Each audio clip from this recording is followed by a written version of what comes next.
Tinggal 3 usahawan yang bakal merebut gelaran juara selepas dikejutkan dengan 3 penyikiran pada episod yang lepas. Apakah cabaran yang bakal dihadapi oleh Hafiz, Erlina dan juga Zaim? Bersama dengan saya, Fatah Amin, dalam episod ke-12 Success 4.0 dibawakan oleh SME Bank.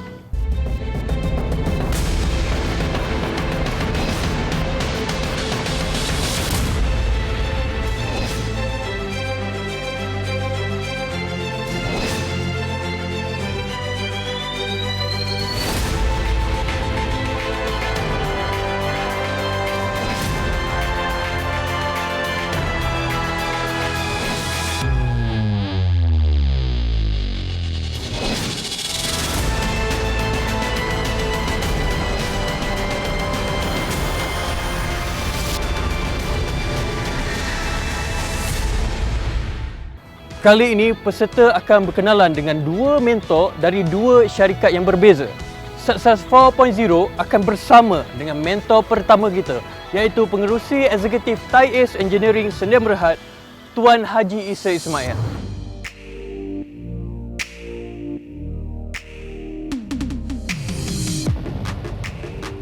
TAIS ditubuhkan tahun 1996. Kami menjalankan perniagaan ini dari asas berdua. Maksudnya kerja-kerja mechanical ataupun kerja-kerja yang berkaitan dengan electrical itu kami lakukan sendiri. Kemudian pada tahun 2004 kita buka satu subsidiary baru, iaitu TAIS Energy Services, dan pada tahun 2007 kita buka satu lagi subsidiary baru, iaitu PT Green Solutions di Indonesia. Dan ketiga company ini kita bergerak dalam 2 bidang utama. Satu adalah bidang untuk pembuatan site infrastructure modul.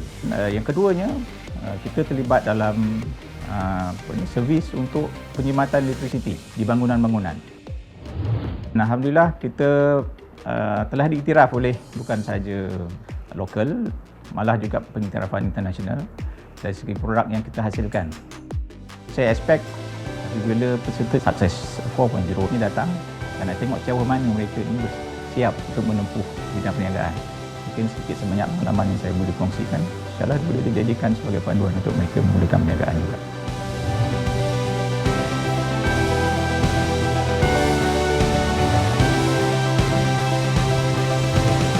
Saya rasa anda semua dah bersedia dah untuk sesi mentoring pada hari ini.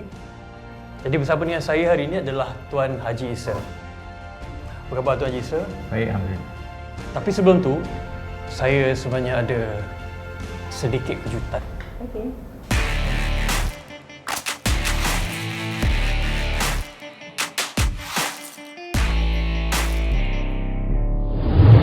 Saya dengan ini ingin menjemput Huzaifah dan Syuhada untuk bersama-sama dengan anda kembali semula dalam Success 4.0.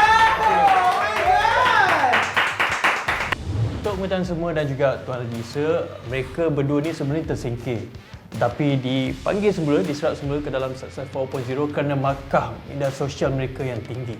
Okay? Tahniah. Jadi hari ini Tuan Haji Isa akan menerangkan tentang topik cash flow. Saya mempersilakan Tuan Haji Isa. Terima kasih, Fatah. Sama. Selamat datang kepada semuanya. Bisnes ni sebenarnya dia macam hidup. Semuanya perlukan keseimbangan. Business is about balancing. Okay? Apa yang kamu nak balancekan dalam bisnes? Ada 5 perkara. Okay? Pertama, kamu kena balancekan market. Kemudian kamu ada manpower, kamu ada method, kamu ada machine, dan kamu ada money. Kalau kamu ada market, kamu tak ada mesin, kamu tak boleh keluar barang. Betul. Kalau kamu ada mesin, kamu tak ada manpower, kamu tak boleh jalankan. Kamu tak ada money. Ataupun kamu tak ada method, pun kamu tak ada jalan. So benda ni semua kena ada, dan kita kena jadi jack of all trade, master of none. Kamu kena tahu semua. Walaupun tidak sedetailnya, kita kena tahu semua ni. Tapi bila tahu, barulah kamu tahu macam mana nak balancekan bisnes tu. Method tu macam mana? Okey, method. Kamu buat software kan? So apa method kamu nak hasilkan satu apps? Standard. Standard. Bagaimana nak menghasilkan sesuatu? Apa proses dia? method dia macam mana. Nak bend dulu ke, nak welding dulu ke, nak apa. Jadi method ni lah yang akan menentukan smoothness production tu. So the process tu. Jadi dalam manufacturing kita ada bottleneck system. Bottleneck dipanggil. Bottleneck.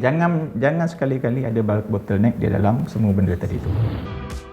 Sebenarnya apa tugasan yang bakal dilakukan oleh peserta-peserta kita nanti? Kita bawa mereka ke dalam kilang untuk mereka melihat bagaimana proses pembuatan barang-barang yang mungkin boleh dikaitkan dengan perusahaan ataupun bisnes mereka masing-masing. Boleh semua? Boleh. Jom.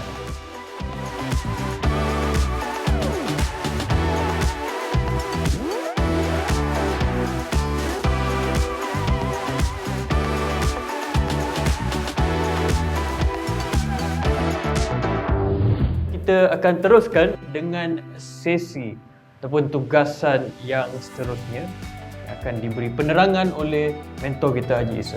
Silakan. Terima kasih Fatah.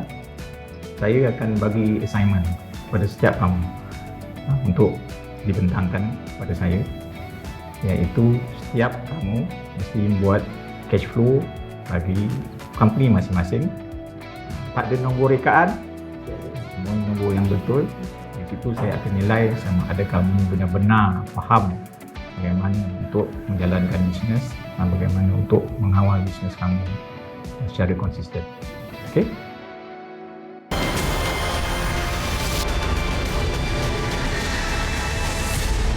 Kembali semula dalam Success 4.0. Saya kini berada di Clear Wisdom Sdn Bhd, iaitu syarikat yang menjalankan pengurusan trafik udara semenjak tahun 2018. Mentor kedua kita adalah Azlishah Azizan, iaitu Ketua Pegawai Eksekutif Clear Wisdom Sdn Bhd.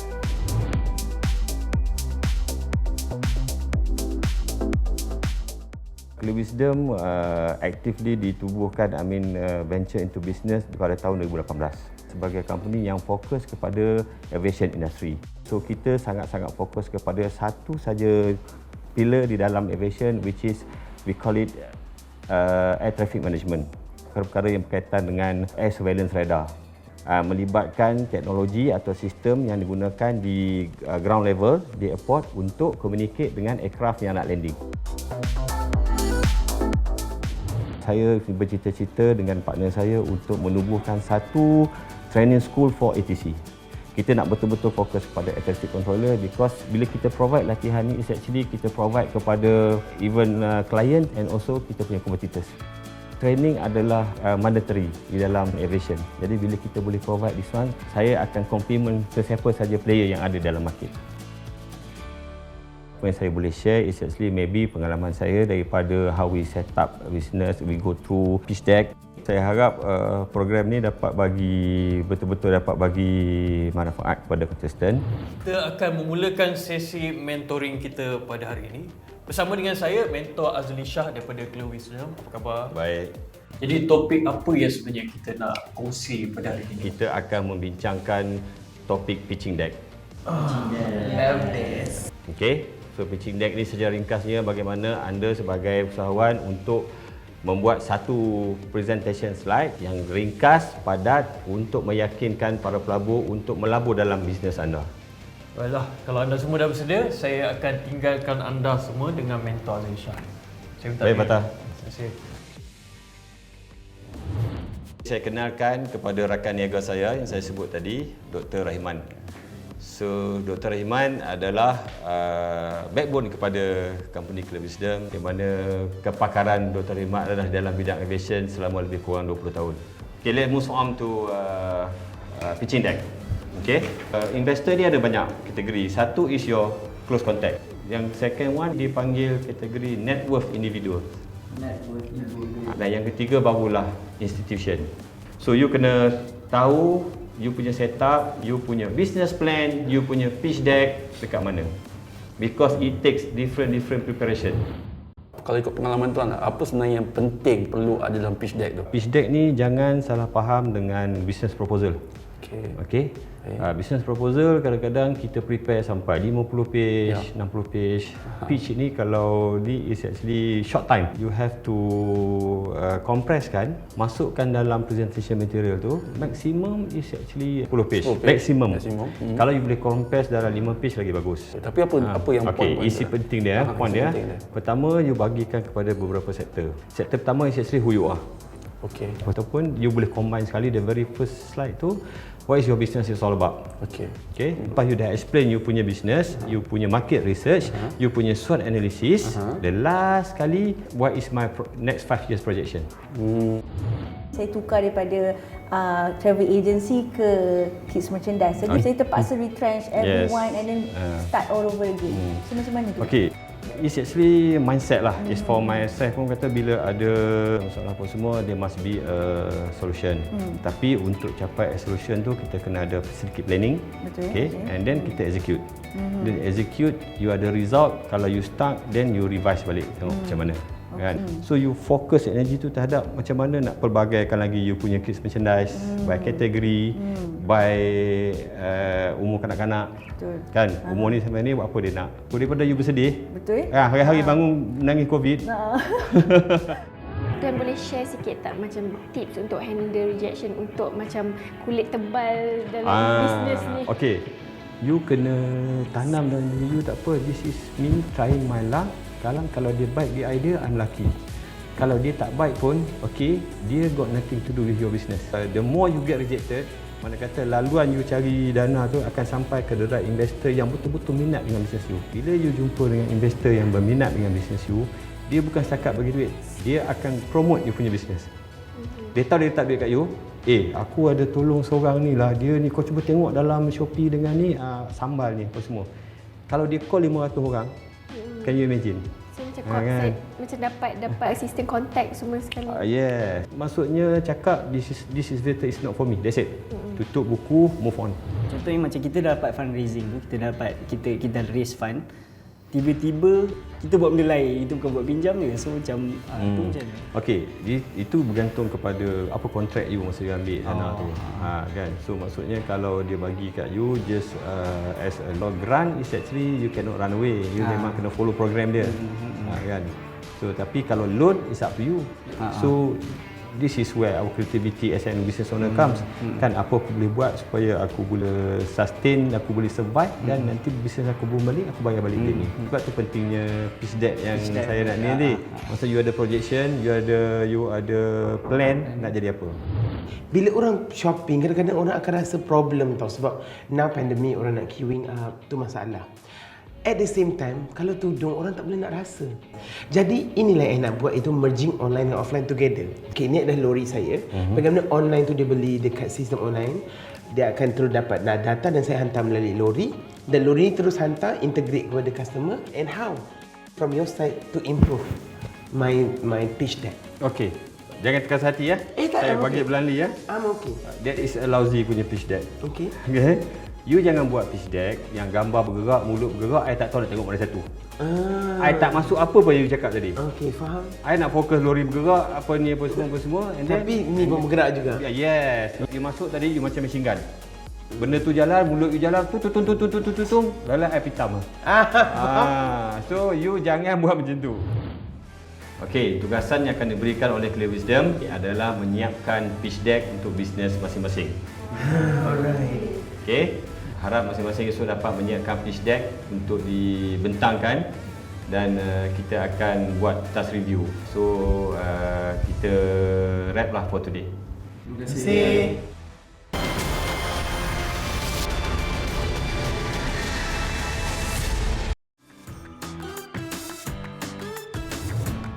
Tibalah masa untuk peserta-peserta kita membuat kertas kerja berkenaan dengan cash flow dan juga pitching deck.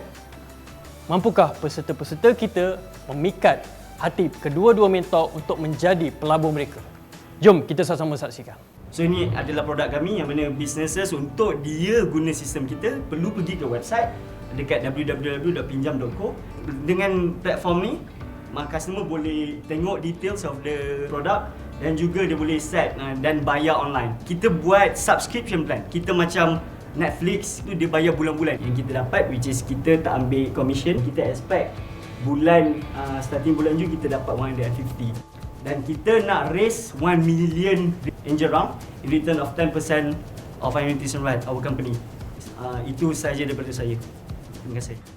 The very first minute awak masuk tu, okay, I was expecting that tuan-tuan dan puan-puan, perniagaan saya adalah apa dulu. Okay. And then you punya slides, I nampak semua yang indah-indah. Okay, where you tak ada mana SWOT analysis you. Okay, you need to compress. Sesuai cakap, guna satu line pun cukup. So, dalam satu garis masa tu kami dah nampak. Kenapa nama dia pinjam? Okey. Macam nama tu sendiri saya dah expect soalan tu. Mungkin part tu saya akan cerita sikit masa final presentation nanti. Saya akan cakap yang okey, saya akan tukar nama tapi bukan sekarang. Okey, perniagaan saya bernama Kanas.co. Kita startup dengan saja startup RM6,000. Sampai produk tu dalam masa 1 hari, everything sold out. So kita kata yes, this is the things that memang ada market untuk currently. To date kita dah buat 400,000 K dan kita dah sold 2,500 unit so far. Mei kita buat 11,000. Kenapa dia naik turun? Sebab kita capital kecil. Bila kita start kecil, kita kena make sure sales kita ada baru kita ambil stock. We wanted to raise 500,000 only, which is in return of 10% in 1 year. Ada apa-apa soalan, tuan-tuan boleh tanya saya. Tania, awak punya pitching deck, saya tu nampak apa awak buat. Okay? Dan grafik, kalau semua, shooting to the eyes. Are you willing to give equity? How much will you give? So actually I'm giving 30%. Okay, itu je saya nak tahu. Okay. Sebab kalau bagi saya lah, kalau 10% setahun, saya baik saya invest tempat lain sebab dia tak ada sustainability. Sebenarnya pitch saya ada banyak elemen yang perlu dimasukkan untuk meyakinkan investor. Actually benda ni bukan semata-mata untuk program ni tapi untuk ke depan.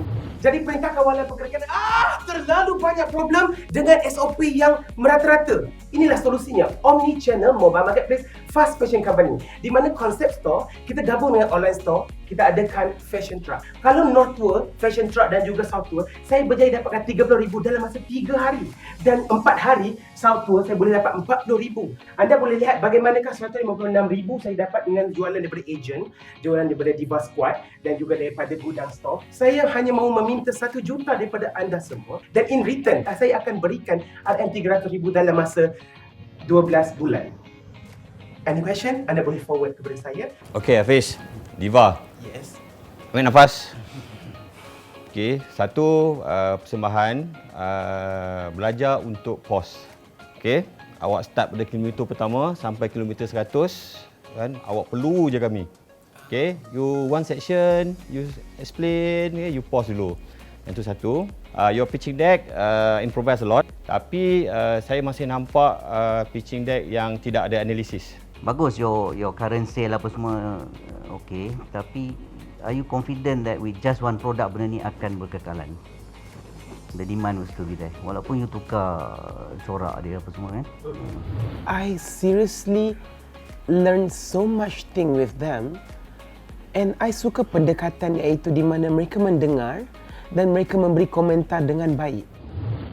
Pilot produk kami adalah pedas wow, sambal goreng daging tumbuk pedas wow ini yang paling pedas. Kemudian kita buat yang kurang pedas dan kita create sambal tempoyak daging tumbuk dan sambal goreng udang crispy adalah ready to eat. Mulanya kami cuma menjual 20 botol sahaja untuk 1 minggu dan kemudian kami grow kepada 80 botol satu hari dan revenue untuk bulan 5 adalah sebanyak RM28,500 sebab kita berjaya menjual 1,500 botol. Saya memerlukan RM350,000 untuk marketing, R&D, untuk OEM.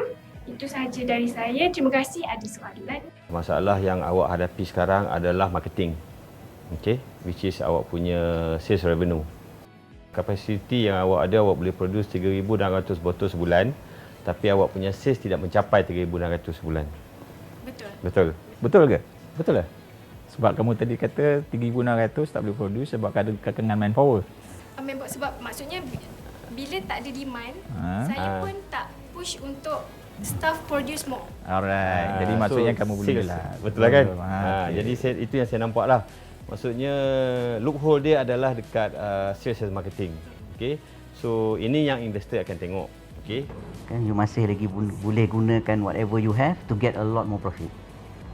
And then kalau perlukan dana, then it will be more towards marketing, kan? So fokus kat situ dulu. Apa yang diorang cakap tentang problem saya tu, saya faham. Improvement apa yang saya patut buat, saya faham. So EcoBet ini merupakan satu syarikat di mana pemiliknya saya seorang 100% dan kita mengeluarkan produk untuk penjagaan haiwan. Kebiasaannya orang menggunakan pasir kucing daripada bentonite yang mempunyai bahan kimia yang sangat berbahaya, boleh menyebabkan kucing mudah jatuh sakit. Jadi berbeza dengan EcoBet Cat Litter, ianya 100% organik, tidak berbahaya dan pastinya diperbuat daripada hampas kelapa sawit. So potensi pasaran yang ada bagi penduduk Malaysia pada tahun 2020, 32.7 juta rakyat kita, di mana 40% daripadanya mereka yang membela kucing. Yang ini ialah permintaan daripada luar negara. So kita sebenarnya dah ada request daripada Korea. So dana yang diperlukan banyak 150,000 dan pulangan pelaburan yang saya offer ialah untuk sebanyak 10%. Kapasiti pengeluaran kami yang sekarang secara manual dengan pekerja yang kita ada ialah sebanyak 3,000 beg sebulan. So, lepas daripada bulan Jun ke Julai ni, kami nak pergi lebih jauh lagi, kami perlukan tambahan tadilah capex machine tadi. Saya ingat itu saja. Okey, EcoBet, pertamanya saya ucapkan tahniah dulu. Saya suka dengan awak punya pitch deck. Okay, sangat teratur. Persembahan yang tenang bagi saya. Okay, saya nampak dengan jelas semua. And then rasa you boleh sustain and you can get positive punya cash flow with whatever you have now. Fokus pada full machinery apa semua bila you dah stable dekat sini. Okay, you tak habis lagi. Dengan apa yang ada. Ya. Berapa yang kamu hasilkan sekarang? Okay. Berapa yang saya hasilkan sekarang lebih kurang dalam 2,000 beg. 2,000. Jadi ada 1,000 lagi kapasiti. Ya, Right. Maksudnya ada satu elemen which is marketing yang masih lompong di situlah. Faham. Untuk kamu penuhkan kamu punya kapasiti. Hakikatnya saya sendiri pun tak puas hati. Saya rasa kalau contoh saya punya pitch deck tu mungkin dalam 50% lah sebenarnya. So saya banyak lagi lah sebenarnya saya nak buat kan. Selesai sudah pembentangan kelima-lima peserta kita di hadapan dua mentor. Tentu anda semua nak tengok apakah komen dan juga ulasan yang bakal diterima. Jom kita tengok. Dan hari ini kamu diberi peluang untuk bentangkan dua perkara berkaitan dengan pitching dan juga berkaitan dengan cash flow. Dan saya dah lihat masing-masing ada kelemahan dan kelebihan. Dan banyak perkara yang boleh kamu improve, kelemahan-kelemahan dalam presentation dan juga pitching kamu. Walaupun ada kritikan tadi untuk setiap peserta lah ada kritikan sendiri. So jangan ambil kritikan tu sebagai benda negatif. Kita ambil dia sebagai kritikan tu adalah benda baru yang kita tak pernah nampak lagi. Tengok balik dari segi intonasi, okay? Dari segi structure dia, dari segi content dia, dari segi analisis dia, okay? And then gaya persembahan, level of confidence so ada a lot of practice. Tugasan yang terakhir adalah untuk kamu membuat persembahan pitch deck yang sama yang kamu buat persembahan hari ini. Of course kamu kena buat improvisation. Dan dalam pitch deck yang sama itu, kamu perlu masukkan kamu punya cash flow. Simplifykan cash flow itu bagi siapa yang mungkin yang dah ada traction 1 tahun dan the next 3 years punya projection.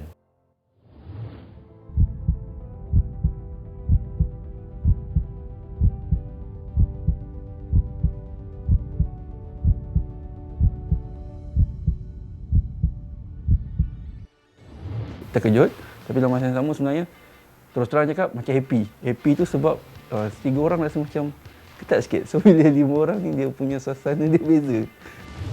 Agak bersyukurlah. Tapi masa tu fikir kawan-kawan juga. So macam apa yang diorang akan expect kan masa kita masuk kan. Dan adakah saya seorang je? Saya rasa saya tak ada masalah sebab memang dia dah sebelum ni. Cuma shoe saya tak tahu macam mana pengiraan boleh serap balik shoe sebab dia dah disingkirkan lebih awal daripada orang yang sebelum. Tak apa, tunggu nanti masa pembentangan saya akan buat yang terbaik dan mengejutkan semua orang. Apa ni? Ni tak adil. Dah terkeluar, buatlah cara terkeluar. Kenapa dia orang mesti ada kat dalam ni? That is not the competition that I want. Saya nak semua yang hebat sahaja. Cukup top 3. Cukup. Kita percaya dengan memasukkan mereka yang telah tersingkir ini akan memberikan satu cabaran yang hebat kepada 3 peserta yang telah pun diputuskan untuk melangkah ke final.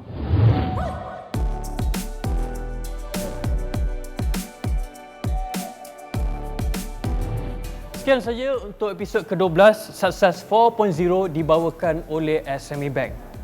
5 peserta akan bertarung untuk final episod Success 4.0. Tapi siapakah yang bakal merebut gelaran juara? Jangan lupa ikuti dan tinggalkan komen di Facebook dan Instagram Success 4.0 dan saksikan Diari Success 4.0 di YouTube Success 4.0.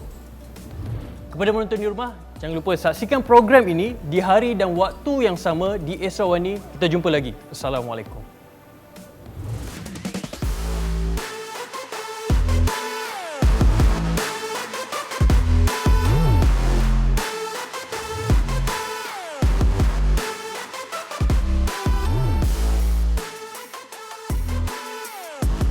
So, how much would you give me your equity if I were to put $500,000? Wow.